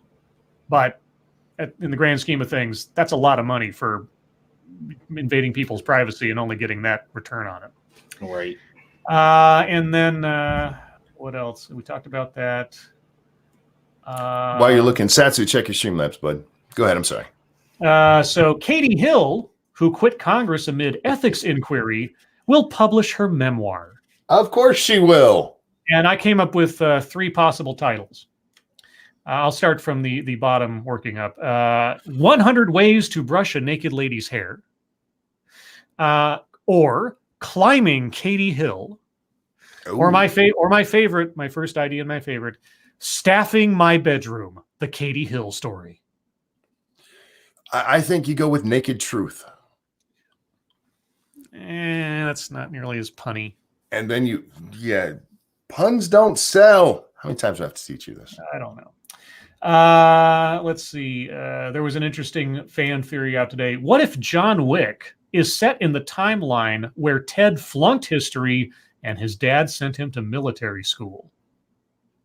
Oh, I see. That's like, whoa. And the last one I'll do here, the NPR posted the same story twice today with different blurbs. And it just really hit my brain a little bit. So the article, the first blurb for the same article reads, compared with men, women in prison often receive disproportionately harsh punishments for minor violations of prison rules, like talking back to a corrections officer, a new federal report finds. And I said, prison sucks, everyone, just so as you know. And then they posted it again with this blurb. And it just like what it says, women in prison often receive disproportionately harsh punishments for minor violations of prison rules compared to men, a new federal report finds. These minor offenses include being insolent or swearing. And I said, again, having seen it the second time, and they just tried to like change it a little bit, I said, in quotes, I put corrections. It's usually the Department of Corrections, is it not? That you're there because you've been uncivil to others and your behavior within those walls is meant to be corrective. So if the prison has a no swearing rule and you break that rule, well, good golly gosh. And Lanky just brought this up in chat too. I don't give a fuck. Women get way shorter sentences than men do. Yes. way shorter, to the point of some of them not even getting sentenced. No, I don't give a fuck. Shut up, bitches, and you'll get in less trouble. How about that? Yeah, I was like, hey, A, stop committing crimes, and B, if you go to a place where you have lost your right to complain about rules that make you stop swearing. I'm sorry, of all the things that you could complain about, if that is the first and foremost thing that comes to mind when you're talking about disproportionate punishments for women versus men, not being able to swear, not being able to disrespect the corrections officers, etc., or the rules or the regulations they put you under, welcome to prison. Anyway, that is my fuckatry for today. I do want to also mention, though, that Grizilla has posted some working sheets of a Friday the 13th comic book that he's working on. It look really cool. But also that he's still in process of making the Lords of the Night comic book, which I'm really looking forward to. At whatever point he gets to it, because I know it's going to be a project and it's not priority, but it's still cool. And other than that, I think that's all I got. Satsu, did you have a donation over there? Satsu? We've lost our connection to Satsu. He'll be back in a moment. We can check in then. The only one I really want to talk about, and then we'll get into questions. And if there's not many questions, I'll look at something else. Bernie Bros. I got to talk about them for just a minute. CNN posted, I can put this on the screen so everyone can see it. This is what was posted. And I want to show it so you guys can see specifically. CNN Town Hall presidential debate tonight, and it goes on. They're going to continue them. The town halls continue tonight at 7. 7 is Michael Bloomberg, 8 is Joe Biden, 9 is Amy Klobuchar, and 10 is Elizabeth Warren. Now, that's important because if you go into this tweet and you read it, there's a whole bunch of people in there upset that Bernie Sanders isn't here. They're mad that Bernie Sanders isn't here. Wasn't he on the one last night though, or the other night? The night before the debate. Yes. Yeah. On Monday night. On Monday night, they did the first round of these. Pete Buttigieg isn't on here either because they did that the first night. Tom Steyer isn't on here because he did it the first night. They're not paying attention. Okay, makes sense. I'm back. Did you check your Streamlabs? Oh, sorry. Squishy was like, she was talking to me about the account thing because she's getting paid soon, fine. And she was worried. So, no, that's fine, man. I just want to make sure that you saw it because Evolved Potato asked me to have you check your Streamlabs. Okay, let me go look real quick. Sorry, I got as soon as you said that, I was like, okay, I'm going to check it, and then Squishy walked in. No, you're fine. And so, guys, now is your time. Questions, comments, concerns, throw them into the chat, and we will do our best to get to them. There's somebody over on Twitter who's trying to argue with me at the moment. I pissed this guy off somehow, and now I have my own new little troll over on Twitter. It's great. I fucking love my trolls. And Angry Illinoisan, thanks. I work for maximum security mental health facility. May not be prison, but we hold the criminally charged. The patients can lose their privileges if they swear. Same idea. Exactly. Yeah, exactly. Yeah. Like I say, if they set a rule and the whole idea is you're here because you couldn't follow the rules of society, well, that's what you're there for. And like I said, if that's whether you're women, whether you're female or male, if you're in prison and they say you're going to get in trouble for swearing, guess what? Don't swear or you're going to get in trouble. I don't know what the...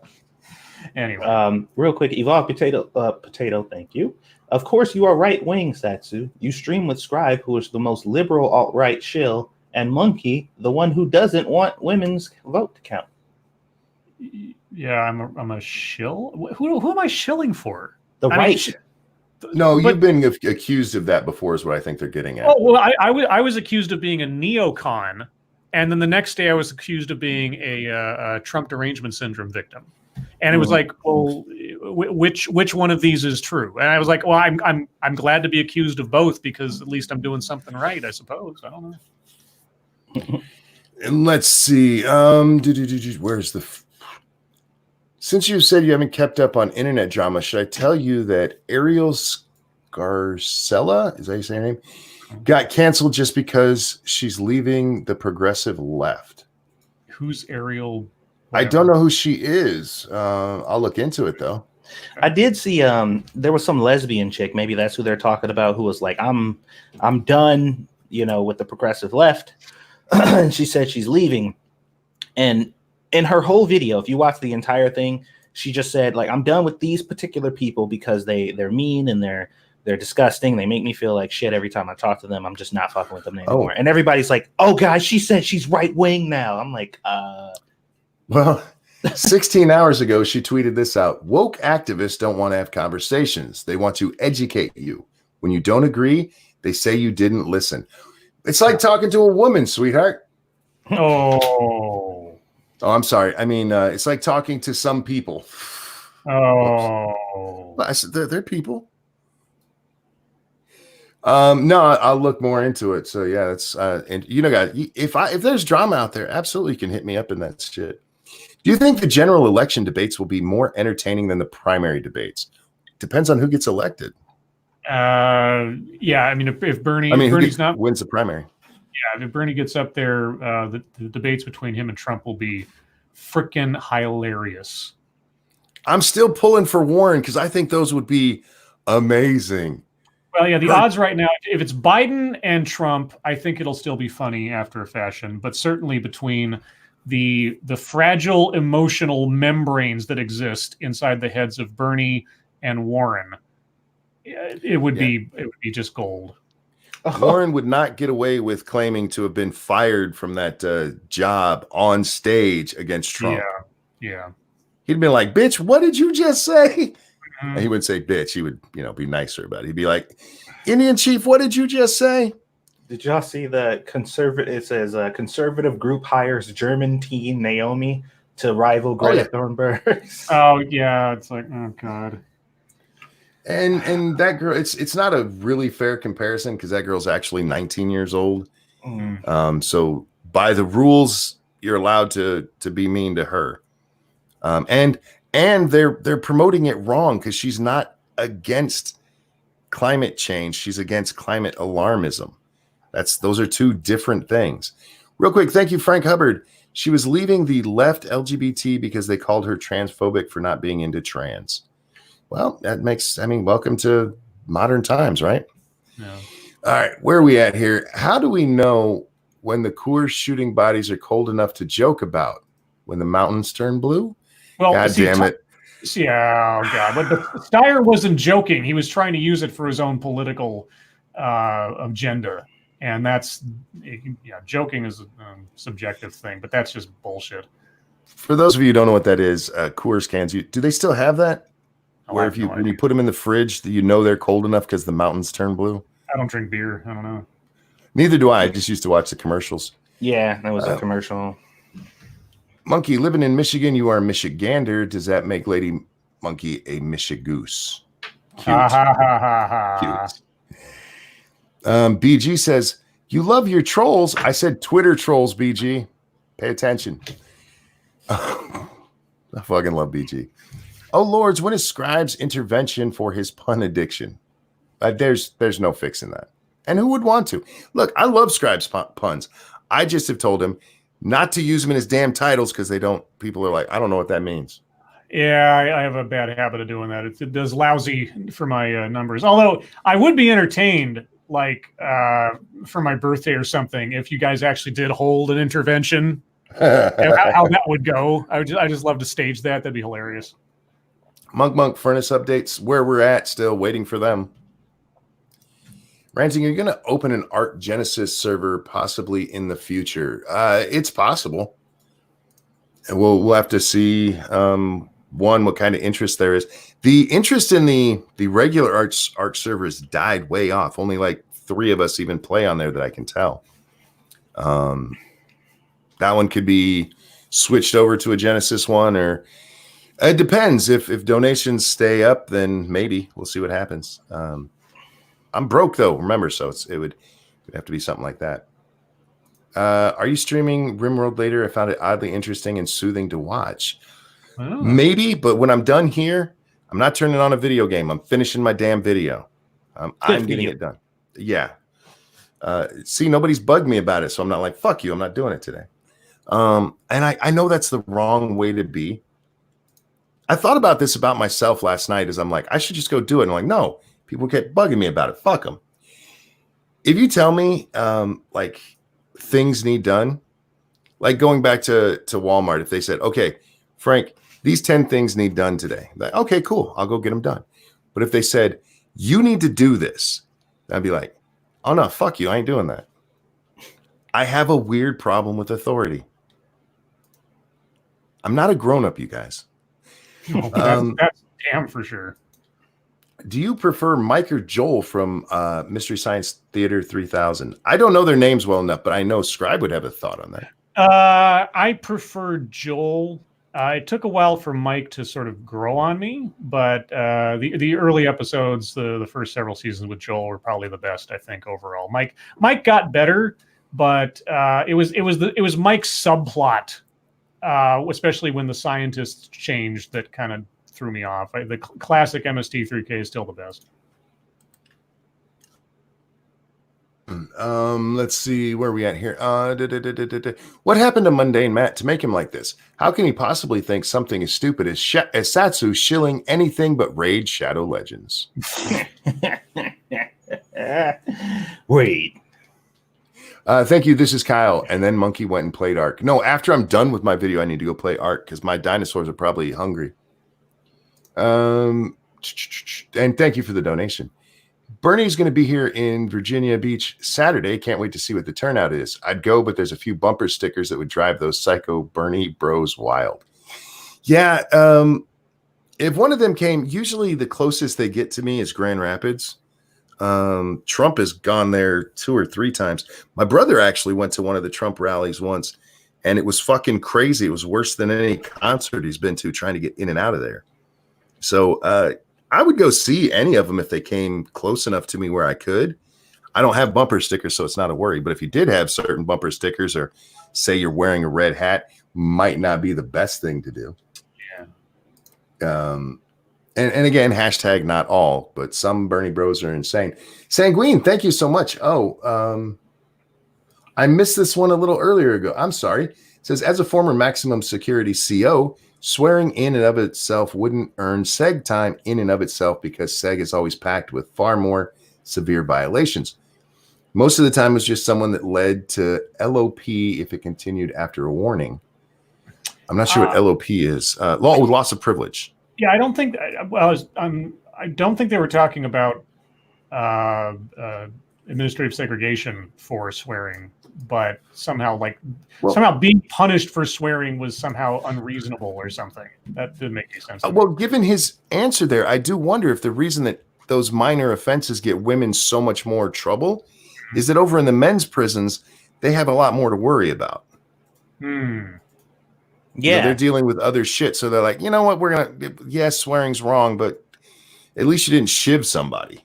Well, based on the shows that I watch, the female ones, they are like, when they do some really fucked up shit, it is like next level fucking like Satan. You heard like, what the fuck? Why would you do that to another human? But for the most part, women are significantly more well behaved than the men are on the shows that I watch. So they pretty much focus on the small shit because that's what they deal with the most.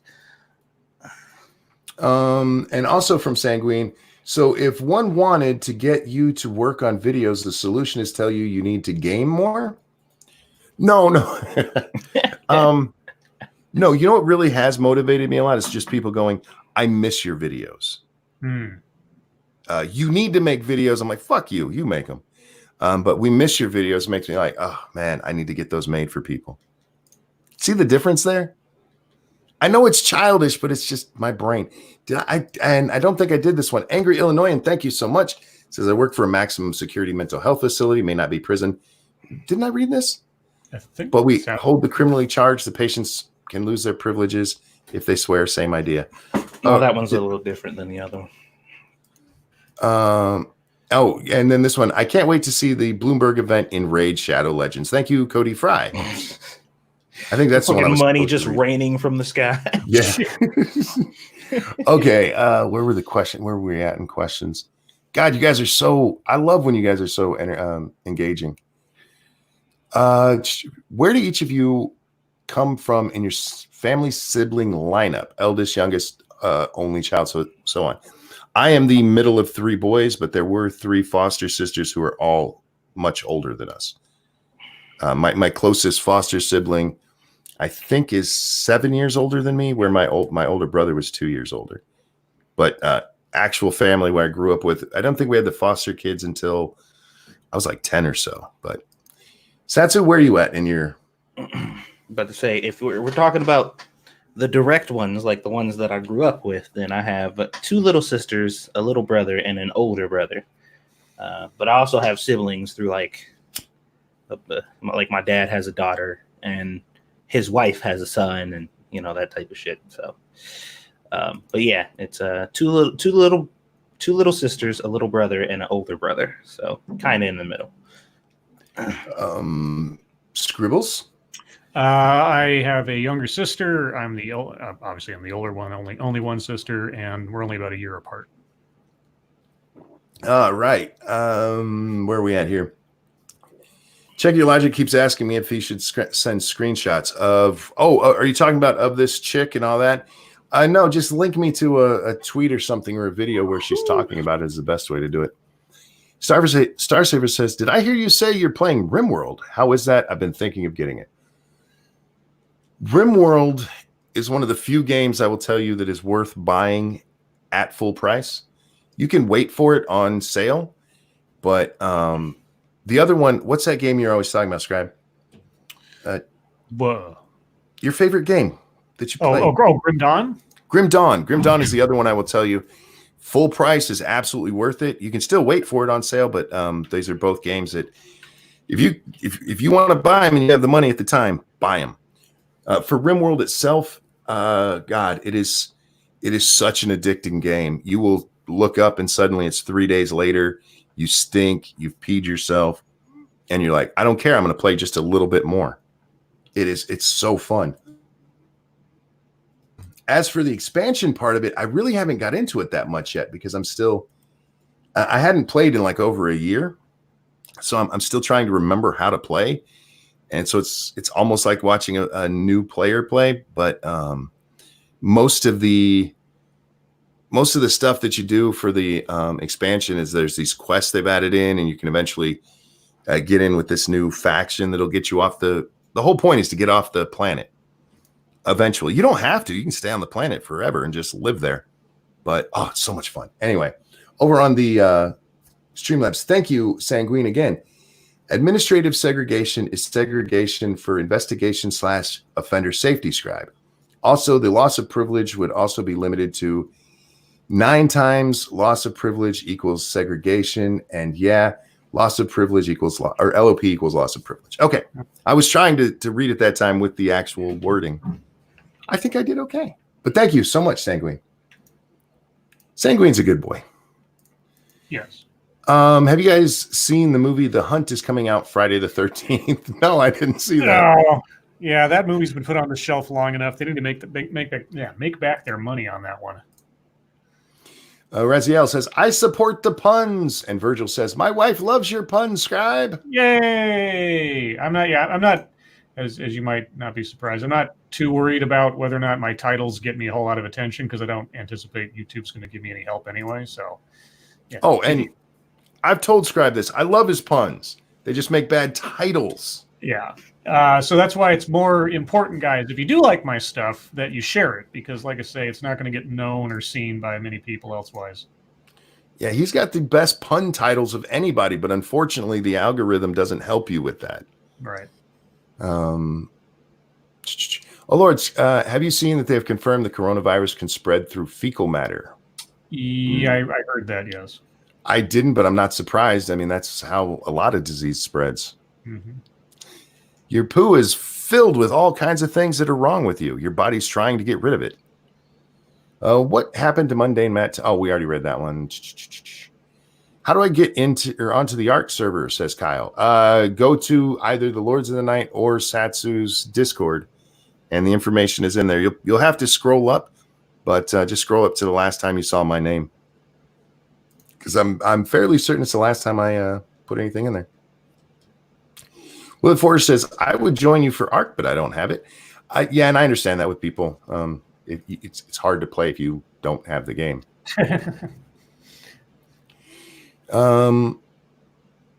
What? Close enough for you, so with your back, they would need to be in your front yard. Stop it, BG. That's true, but mean. Did any of you see the new men's fashion pics I sent you all yet? Is this the one with the big legs? Yeah, the big wobble legs or whatever the hell it was. Yeah, they look like funky labia. Yeah,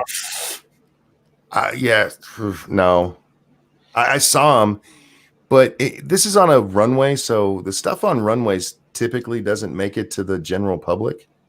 Yeah, it's just like walking modern art pieces. Yeah. 90% of that shit just goes in a fucking vault somewhere. Never to be seen again. Frosted Glass says, Scribe, would you be interested in joining us on MST3K nights on Fridays? I guess it depends. I mean, usually my body clock is such that as soon as I'm done with the show every night, I'm pretty much about an hour away from collapsing. So maybe if I don't know. It's a big maybe. It all depends, and more likely than not, I don't want to make promises I can't keep. So yeah, I guess just check in with me on any particular Friday, and I'll see. And I'm not trying to be antisocial. It's just sort of like literally by 9:00 my time, I'm pretty much starting to go to sleep. Suzanne, thank you so much. Who says, I miss your videos. That's very kind of you. Oh, like I said, after this, I will do my damnedest to just sit down, finish that video, and have it out. It'll probably take, if everything goes well, it'll take at least 2 hours, guys. So, but as soon as it's ready, I'll throw it out and we'll see what happens. Do any of you? Oh, wait. First, I wanted to talk about this. Michael Hatfield says, good evening, everyone. Only get to watch the last 15 minutes live. Damn Chicago traffic. We are happy to have you here for any amount of time. Oh. And then Attack Alpaca asks, do any of you speak a language other than English fluently? No. Fluently, no. I know bits and pieces and phrases from several languages, but nothing that I could survive in another country with. Same.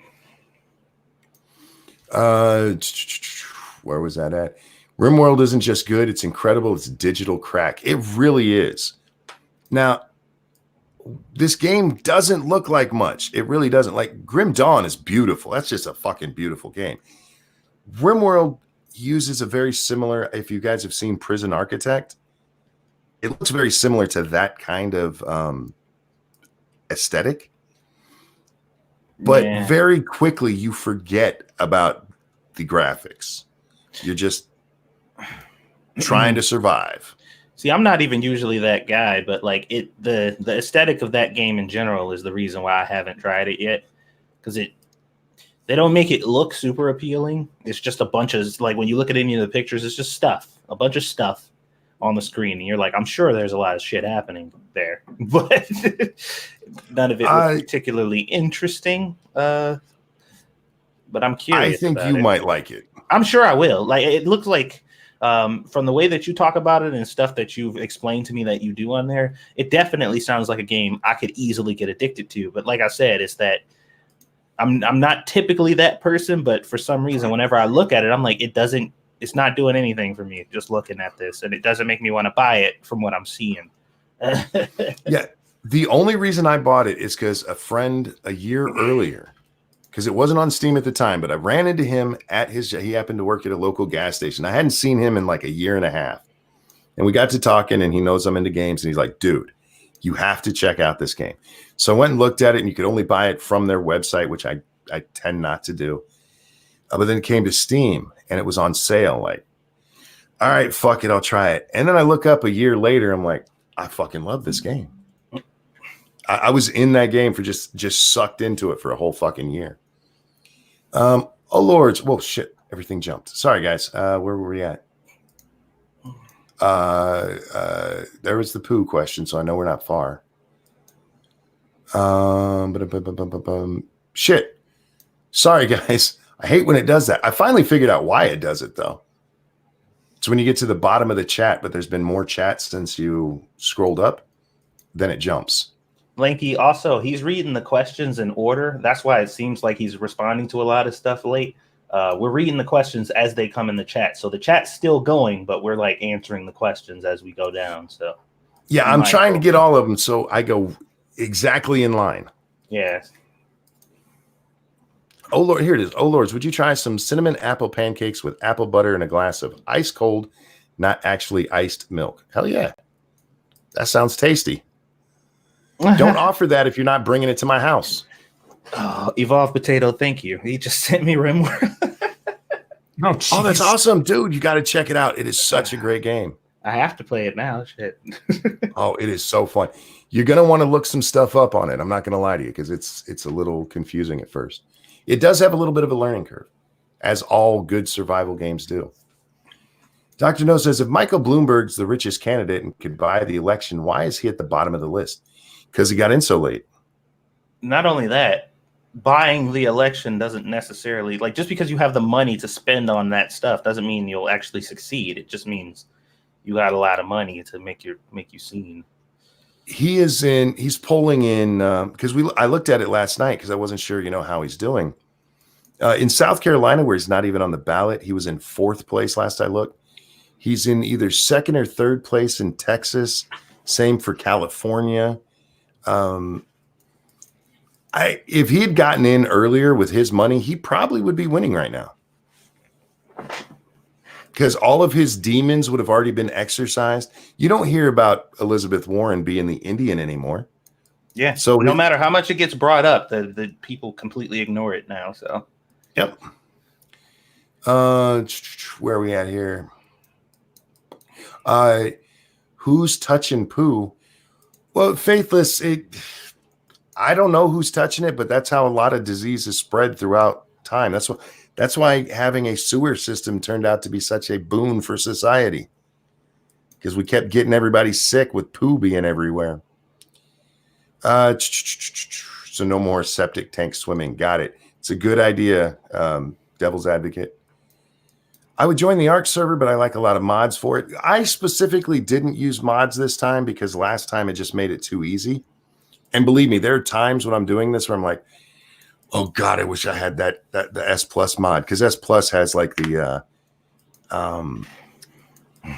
bitch who takes care of your babies for you. Yeah, they did go a little overboard, but when S Plus, when we got all the standard stuff, we were just doing like the basic stuff or whatever. I'm like, I don't trip about S Plus because this is the way the game should be. And then they started introducing the mannequins and stuff, and I'm like, okay, well, this is actually kind of cheating at this point. Yeah. The only time I really, really miss S Plus besides mating is because I moved up into the snow so quick, Satsu. There's not very much stone around. So every time I go to tear down a wall to fix it or change something, like, do I really want to tear down this wall? Because in S Plus, Mr. Gorbachev, tear down this wall. Mm-hmm. In S Plus, you just get that wall back. Yeah, you just pick it up and it goes back in your inventory. And you can put it however you want. Now I'm like, do I really want to tear it down? Let's see where we at here. What should I do with this boulder? Roll it towards Matt? No, I think that would be technically assault. Well, he'll take it. So if you want to keep that boulder, I wouldn't bring it anywhere near Matt. Did any of you catch the latest Picard episode where 7 of 9 goes full postal because a fellow drone from Star Trek Voyager got his eye torn out? Apparently, this is the new Trek. I haven't seen any of Picard. I've seen reviews from people who are very, very passionate about their Star Wars, who are Star Trek, who are not at all fans of Picard. They think it's pretty much the devil's asshole at this point. Yeah, I'm not I don't want Picard ruined for me. Have any of you played Elite Dangerous? And if not, would you check it out and see if you'd like a space flight sim that can run completely without or with Newtonian physics? I have Elite Dangerous. I've only played it very, very limited. I haven't actually played it very much. Like, I started it up, played for 5 minutes, and then I went to go do something else because I was supposed to, and then forgot about it. Either of you play? No. Why am I seeing a lot of Mike Bloomberg ads, or I'm guessing a lot more Mike Bloomberg ads than any ads from other candidates? Because ads cost money, and Mike Bloomberg has a shit ton of money. Yep. And Delta says, have you tried Conan Exiles? No. Yep, I own it. Yeah, you gave us a kind of a briefing on it. Have you played much more since last time we talked? Well, I've just been playing it solo, I mean, there's no story so much. Well, I mean, there's a story if you search for it, and it doesn't really hold your hand. There's a way to beat the game, but I've seen some videos of like raids and things and some bases people have made. The kinds of bases you can make in this game are fucking amazing. I mean, just the amount of detail and layers and the time and all just everything. I mean, it's really, really cool. I'd like it if they added some kind of incentive to be a single player more so. Not necessarily it has to be like an MMO or some kind of like RPG, but just something to sort of lead you along a little bit more if you are a single player. But yeah, so far, I mean, it's got a couple of glitches. It's still in process, but they keep releasing updates and they keep adding to it. And it has a very, very active community. So yeah, as far as survival game, I haven't played many survival games, but I think you two would like it a lot.